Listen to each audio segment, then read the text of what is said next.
Bonjour Manuel Bompard. Bonjour. Bonjour. Ce sera décidé avec eux. François Bayrou vient de s'exprimer au sujet des taxis. Il ne recule pas sur les économies demandées, mais il dit qu'il va discuter avec eux des efforts demandés. Pour rappel, l'objectif de la réforme vise à faire 150 millions d'euros d'économies sur 3 milliards de dépenses.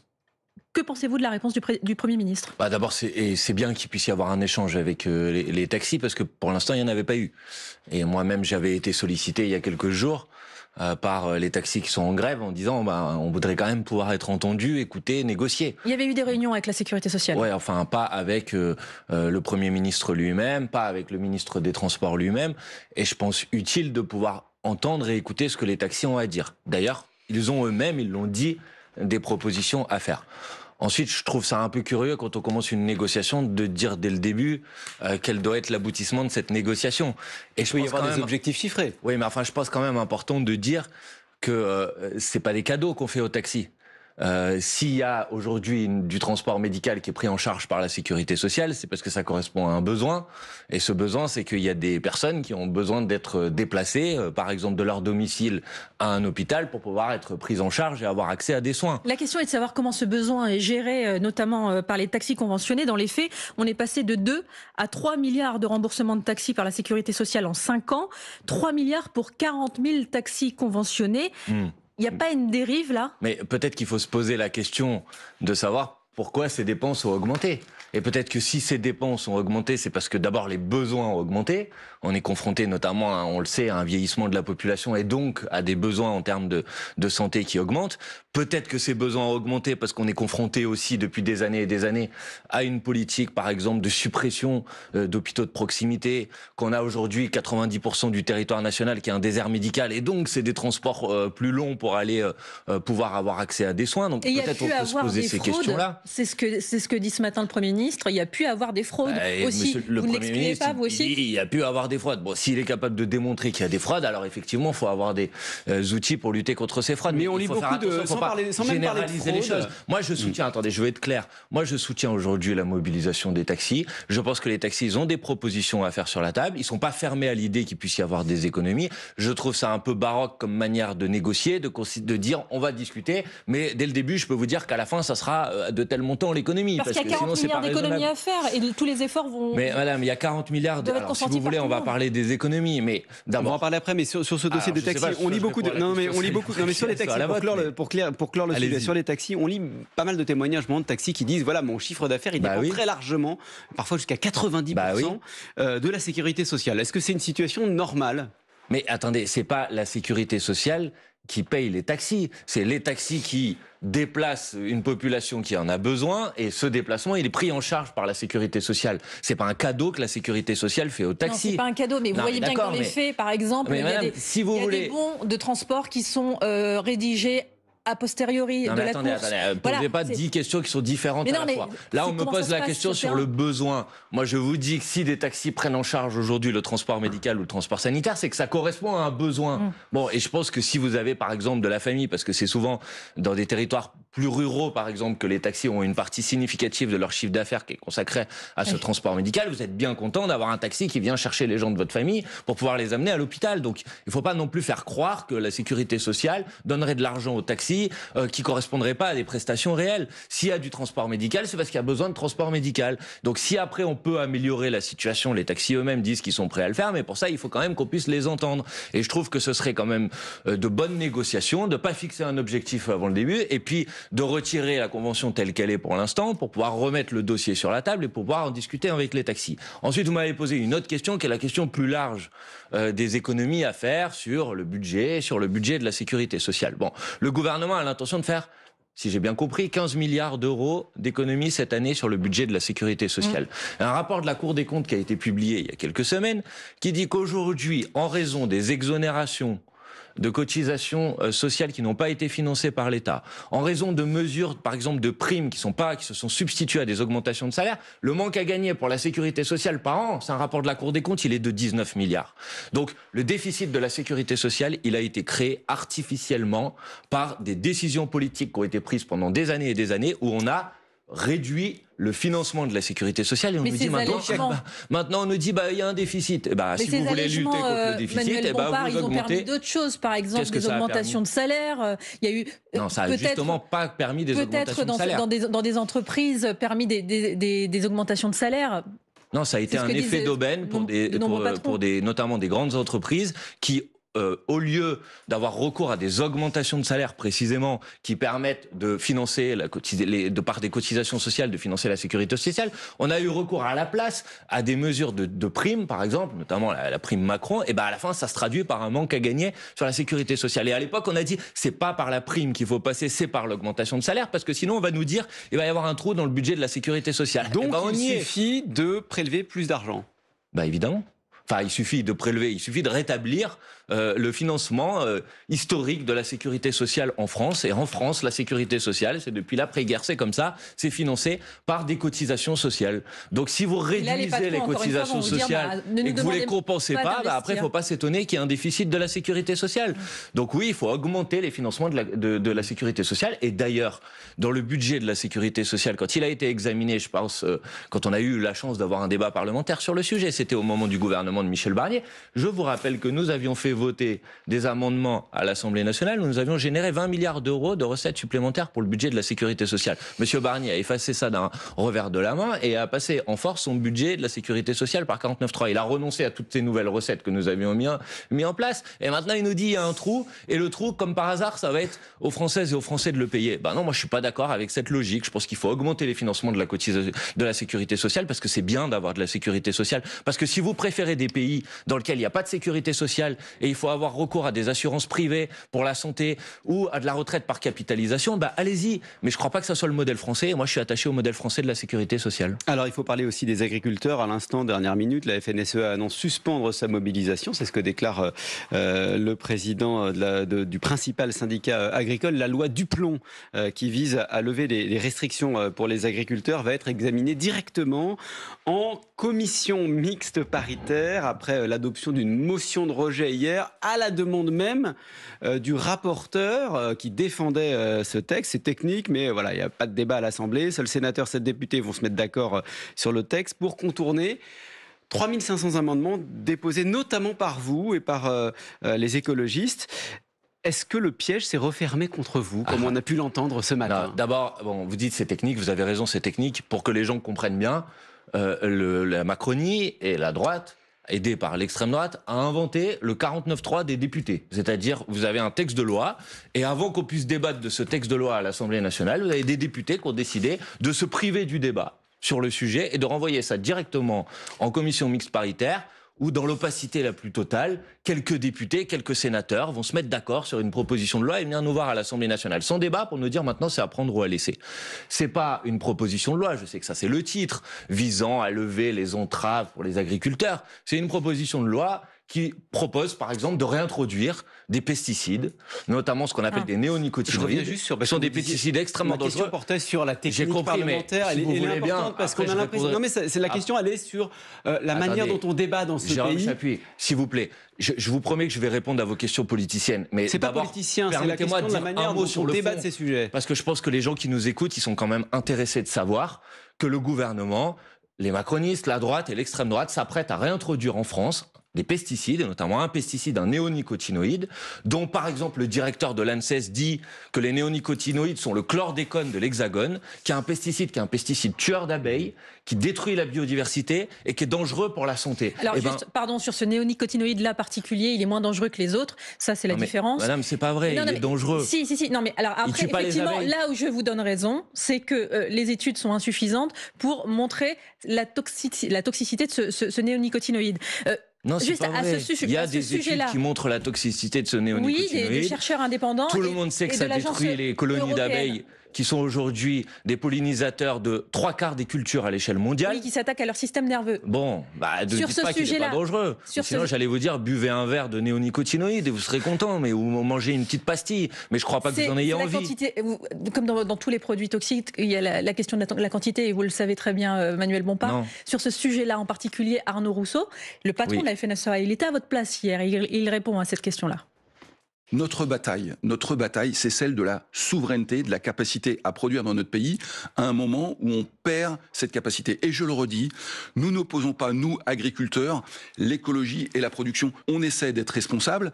En revanche, donnons le temps à la recherche et l'innovation de nous donner des solutions. Nous sommes dans un certain nombre de cas dans l'impasse. Il faut qu'on puisse, pour un temps donné, avoir ces dérogations pour continuer à progresser. Et il insiste dans le texte, la réautorisation de l'insecticide serait encadrée. Donc Madame, en fait, il dit, donnez-nous le temps, nous-mêmes, on ne veut pas jouer contre l'écologie. Madame, il y a une étude de l'INRAE qui a été publiée il y a quelques mois, qui dit qu'il y a aujourd'hui 95% de cas dans lesquels ce néonicotinoïde est utilisé, dans lesquels il existe une alternative chimique, et 78% des cas dans lesquels il existe une alternative non chimique. Donc ce n'est pas vrai de dire qu'il n'existe pas d'alternative à l'utilisation de ce néonicotinoïde. Donc il est de mauvaise foi. Extrêmement dangereux, premièrement. Deuxièmement, M. Rousseau, et c'est un argument que je peux entendre, parle d'un enjeu de souveraineté et dit on a un problème qui est un problème de concurrence déloyale, puisque ce néonicotinoïde est autorisé dans d'autres pays en Europe. Mais alors, la solution, ce n'est pas de l'autoriser en France. Pour l'instant, il est autorisé jusqu'à 2033. Donc la solution, d'abord, c'est de se battre à l'échelle européenne pour que ça soit interdit partout en Europe, parce que si c'est dangereux, ça doit être interdit partout en Europe. Dès maintenant. Et deuxièmement, tant que cette interdiction, on ne l'obtient pas au niveau européen, c'est d'appliquer en France ce qu'on appelle la clause de sauvegarde, c'est-à-dire on refuse d'importer des produits qui sont fabriqués, qui sont produits en utilisant ce pesticide. Ce qui se passe et alors, on ne met pas nos agriculteurs dans une forme de concurrence déloyale. Parce qu'il y a les mots et puis il y a la réalité. Ça, c'est très réel ce que je suis en train de vous dire. Les agriculteurs, depuis 2018, ne peuvent pas utiliser cet insecticide-là. Et en revanche, on importe des noisettes de Turquie. Et précisément, madame, c'est la raison pour laquelle je viens de vous dire, et c'est d'ailleurs une proposition que nous avons fait dans le débat parlementaire en commission, parce qu'il y a eu un débat en commission, et que nous aurions fait dans le débat en séance, si nous avions eu la chance de pouvoir avoir un débat en séance, il y a une proposition simple, ça s'appelle une clause de sauvegarde, c'est de dire on refuse d'importer des produits qui utilisent ce pesticide. Et au moins, nos producteurs ne sont pas soumis à une concurrence déloyale. Mais au moins, on protège aussi la santé des Françaises et des Français. Et au moins, on protège notre biodiversité. Parce que M. Rousseau, lui, il le sait, que si vous n'avez pas de pollinisateurs, après, c'est toutes vos cultures qui sont en difficulté. Donc, si vous continuez à détruire des abeilles, votre agriculture, votre modèle agricole, il est dans une impasse. Donc, il faut voir un petit peu à long terme. Donc, je crois que cette solution, c'est une solution très mauvaise, que le passage en force du gouvernement pour nous imposer la réintroduction de ce pesticide est extrêmement dangereuse. Et en ce qui nous concerne, on ne l'accepte pas. Et donc, on appelle à la mobilisation. Et puisque le gouvernement a choisi de passer en force, dans les prochaines heures, nous déposerons une motion de censure contre le gouvernement pour empêcher l'introduction de ce pesticide. Une motion de censure au sujet de cette loi. C'est ce que nous avons dit hier avant la motion de rejet. Nous avons dit, si le gouvernement s'entête sur ce sujet, nous répondrons, nous réagirons. Parce que moi, j'assume, dans le débat parlementaire, de dire que oui, 2000 ou 3000 amendements pour débattre d'un sujet aussi grave, je pense que c'est nécessaire de le faire. Après, vous connaissez le travail parlementaire et vous savez que 5 jours pour débattre de 3500 amendements, ça se fait pas. Mais madame, pourquoi 5 jours ? Enfin écoutez, on va peut-être en parler. Parce que vous avez beaucoup de travail à l'Assemblée, vous le savez, vous avez d'autres madame, textes. On va peut-être en parler. On vient de débattre d'un texte de loi sur la fin de vie. Il y avait combien d'amendements ? Il y en avait à peu près 3000, effectivement. Et on a bien été capable. Un temps plus long. Donc peut-être qu'on aurait pu décider d'ouvrir un temps plus long, à moins qu'on considère qu'un sujet aussi grave que la réintroduction d'un pesticide ne nécessite d'être une formalité qui se règle en 2 jours à l'Assemblée nationale. Moi, je ne suis pas d'accord avec ça, pardonnez-moi. Manuel Bompard, vous êtes avec nous jusqu'à 9h, vous évoquiez la fin de vie, on va en parler juste après le fil info, il est 8h46, Marine Klett. Les principaux alliés occidentaux de l'Ukraine ne fixent plus de restrictions sur la portée des armes fournies à Kiev, annonce du chancelier allemand Friedrich Merz hier soir. En jeu notamment certains missiles qui pourraient arriver aux portes de Moscou. C'est une annonce dangereuse, a réagi le Kremlin. Pour la première fois, le patron socialiste Olivier Faure emploie le terme de génocide pour évoquer la situation à Gaza. Déclaration au devant de centaines de militants de gauche rassemblés au Trocadéro à Paris hier soir. Le président de la FNSEA, principal syndicat agricole favorable à la loi dite Duplon, annonce suspendre sa mobilisation alors que le texte a été rejeté stratégiquement par les députés à l'Assemblée nationale hier soir. Il sera prochainement examiné en commission mixte paritaire au sein de laquelle il a plus de chances d'être voté. L'auteur de BD, Bastien Vivès, est jugé ce matin pour pédopornographie. Dans plusieurs de ses ouvrages, il dessine des actes sexuels entre des adultes et des mineurs. Plusieurs associations de défense des enfants dénoncent des scènes inacceptables. Enfin, l'équipe de France féminine de gymnastique artistique a décroché hier soir la médaille de bronze. C'était au championnat d'Europe, ça s'est passé en Allemagne. France Info. Le 8-30 France Info, Jérôme Chapuis, Salia Braclia. Toujours avec Manuel Bompard, le coordinateur national de la France Insoumise. Avant de parler de cette loi fin de vie sur laquelle vous vous prononcerez cet après-midi à l'Assemblée, cette dernière minute, le Premier ministre François Bayrou vient de dire chez nos confrères de BFM TV à propos de la TVA sociale, sujet abordé la semaine dernière par le président de la République à la télé. Le Premier ministre souhaite que les partenaires sociaux s'emparent de cette question de la TVA sociale, une hausse de la TVA pour financer la sécurité sociale. Totalement inacceptable, et nous serons radicalement contre. Et je veux vous rappeler que pendant la campagne présidentielle de 2022, pour retrouver les archives, avec Jean-Luc Mélenchon, nous avions alerté et nous avions dit, vous allez voir, Emmanuel Macron ne parle pas de la TVA sociale, mais c'est ce qu'il mettra sur la table pendant son quinquennat. Qu'est-ce qui vous fait dire ça à l'époque ? Parce que nous savions déjà la tentation de ce gouvernement à essayer de faire reposer les efforts sur le grand nombre. Parce que ce qu'il faut comprendre, c'est que la TVA, c'est l'impôt le plus injuste que vous avez aujourd'hui. À peu près, pour les 10% des plus riches, 5% de leurs dépenses vont dans la TVA, alors que pour les 10% les plus pauvres, c'est 12% de leurs dépenses. Donc si vous transférez une partie du financement de la protection sociale sur la TVA, vous mettez à contribution davantage les plus pauvres, parce que la consommation est une partie plus importante de leurs dépenses, donc la TVA est une partie plus importante de leurs dépenses, que les 10% les plus riches. Mais c'est totalement inacceptable, c'est totalement scandaleux. Et évidemment que si le Premier ministre s'entête sur cette voie-là, il faut s'attendre de notre part, et je crois pouvoir dire de la part d'une grande partie des partenaires sociaux, parce que je me suis un peu intéressé à leur position, je crois qu'il faudra s'attendre à une opposition, que ce soit une opposition ferme et radicale. Et moi, j'appellerai dans ce cas-là, évidemment, à la mobilisation la plus large possible contre une mesure aussi injuste et aussi ridicule. Manuel Bompard, c'est cet après-midi que l'Assemblée nationale doit se prononcer sur l'aide à mourir. Qu'allez-vous voter ? Moi, je vais voter en faveur de cette proposition de loi. C'est d'ailleurs un engagement que nous avions pris au moment des élections présidentielles, j'en parlais avec Jean-Luc Mélenchon, et au moment des élections législatives, donc je considère y compris que j'ai un mandat en quelque sorte des électrices et des électeurs.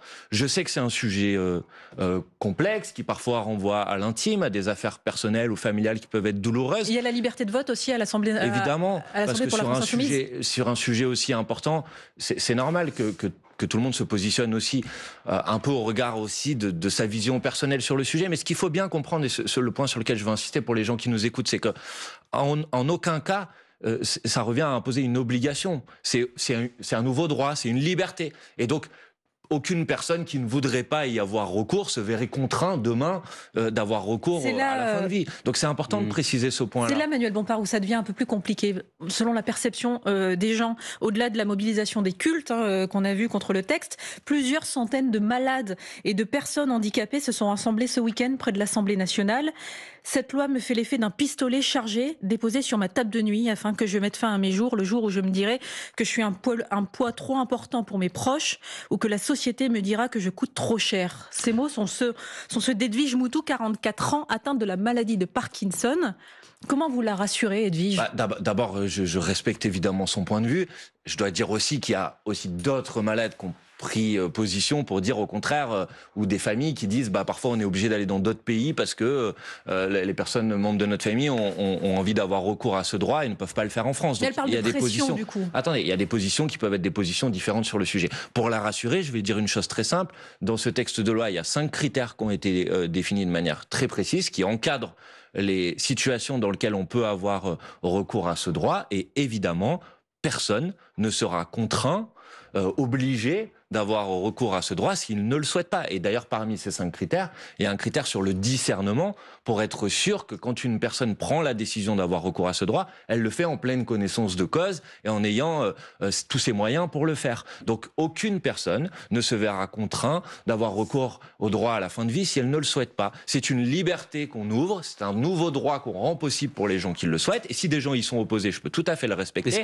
Mais on ne peut pas s'y opposer pour les autres. Ce qu'on entend derrière ce témoignage que soulevait Salia, c'est la crainte d'une pression sociale à moyen long terme sur ces personnes vulnérables. Je ne peux que dire ce que je viens de vous dire là, c'est-à-dire que je pense qu'il y a dans ce texte de loi un certain nombre de garde-fous qui permettent d'éviter qu'il puisse y avoir ce type de pression sociale. Et évidemment, ce texte de loi ne règle pas toutes les questions. On a aussi adopté précédemment un texte de loi sur ce qu'on appelle les soins palliatifs, dans lequel lequel on a notamment reconnu un droit opposable aux soins palliatifs, parce qu'on a quand même une difficulté aujourd'hui. Et là, c'est un peu l'hypocrisie. Je ne parle pas des malades, mais d'un certain nombre d'opposants que j'ai entendus à l'Assemblée nationale sur ce sujet, c'est que les mêmes qui disent non, il faut faire les soins palliatifs et pas à la fin de vie, budget après budget, notamment de la sécurité sociale, on en parlait tout à l'heure, à chaque fois que nous proposons d'augmenter les dépenses, notamment pour renforcer notre offre de santé et notamment l'offre de soins palliatifs, eh ben, ils passent des budgets qui sont des budgets qui compriment les budgets de la santé. Ça a été voté, donc Oui, mais d'accord, mais je veux dire, à un moment, il faut être un peu cohérent. Si vous voulez augmenter la possibilité d'avoir recours au droit aux soins palliatifs, c'est ce que je souhaite, alors il faut mettre les budgets nécessaires pour le faire. Autre sujet d'actualité, Manuel Bompard, Marine Tondelier, Fabien Roussel, Olivier Faure, ceux qui étaient vos partenaires dans le NFP, le Nouveau Front Populaire, se sont réunis hier pour dénoncer le génocide commis actuellement à Gaza par Israël. Ils utilisent désormais ce terme de génocide. Qu'est-ce que vous dites ? Je dis mieux vaut tard que jamais. Sur ce sujet, ça fait depuis maintenant des mois et des mois que la France Insoumise alerte sur le génocide en cours à Gaza, que ça nous a valu des accusations ignobles, des calomnies, des menaces, des intimidations, et que malheureusement, et je peux vous dire que c'est pas un bonheur pour moi, malheureusement les faits aujourd'hui nous donnent raison, et les actions qui sont commises aujourd'hui par l'armée israélienne à Gaza, il y avait encore un rapport de l'OMS la semaine dernière, disent que c'est 2,1 millions de personnes qui sont menacées de mort dans les prochains mois si la situation reste en l'état. Et je dis aussi que ce ne sont pas les mots qui permettent d'arrêter un génocide, ce sont les actes. Et que maintenant, il est temps, puisque je vois que les lignes bougent, je vois que de plus en plus de gens dénoncent ce qui se passe à Gaza, maintenant il est temps de passer aux actes. Et la semaine dernière, par exemple, le gouvernement suédois a prononcé qu'il y ait des sanctions économiques contre le gouvernement de Netanyahou. On a fait 17 trains de sanctions contre le gouvernement de Vladimir Poutine face à l'agression en Ukraine. On n'en a pas été capable d'en faire un seul contre le gouvernement de Netanyahou. La France doit appuyer la demande de sanctions contre le gouvernement de Netanyahou. La France doit décréter un embargo sur les livraisons d'armes. La France doit reconnaître immédiatement l'État de Palestine sans mettre des conditions qui sont des conditions impossibles. La France doit se prononcer pour la suspension de l'accord de coopération économique entre l'Union européenne et Israël. Si on fait rien, non, pour l'instant on a une révision. Ça va dans ce sens. Peut-être. Ça va dans ce sens. Les lignes bougent. Mais maintenant il faut passer aux actes. Parce qu'en attendant, chaque jour, c'est un jour où il y a encore des milliers de personnes qui meurent, qui sont dans des situations de famine, des bébés. La semaine dernière, on a parlé de 15 000 bébés qui étaient menacés de famine. Et ça, je pense qu'on ne peut pas l'accepter. Donc il est temps d'agir, il est temps de se bouger. Et maintenant, s'il y a d'autres responsables politiques qui avant étaient trop timides sur ce sujet, qui prennent des positions de dénonciation, c'est positif. Mais maintenant, il faut que tout le monde tire dans la même direction et arrête aussi les calomnies contre la France Insoumise qui, heureusement, a alerté depuis longtemps sur ce sujet. Sur toute autre chose, on change vraiment d'actualité.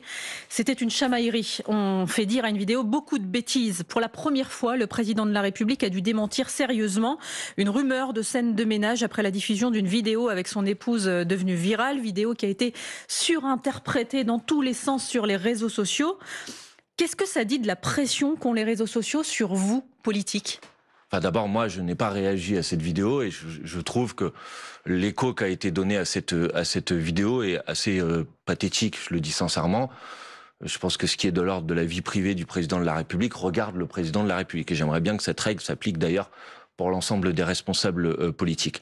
Après, il faut quand même dire sur ce sujet qu'on ne peut pas dire que l'Élysée ait eu la réaction parfaite pour éviter ensuite des interprétations. Ils ont d'abord dit que c'était une fausse vidéo. Ils ont commencé par dire que c'était une fausse vidéo, voire mise en cause la Russie pour une tentative de déstabilisation, pour après dire non, en fait c'était qu'une chamaillerie.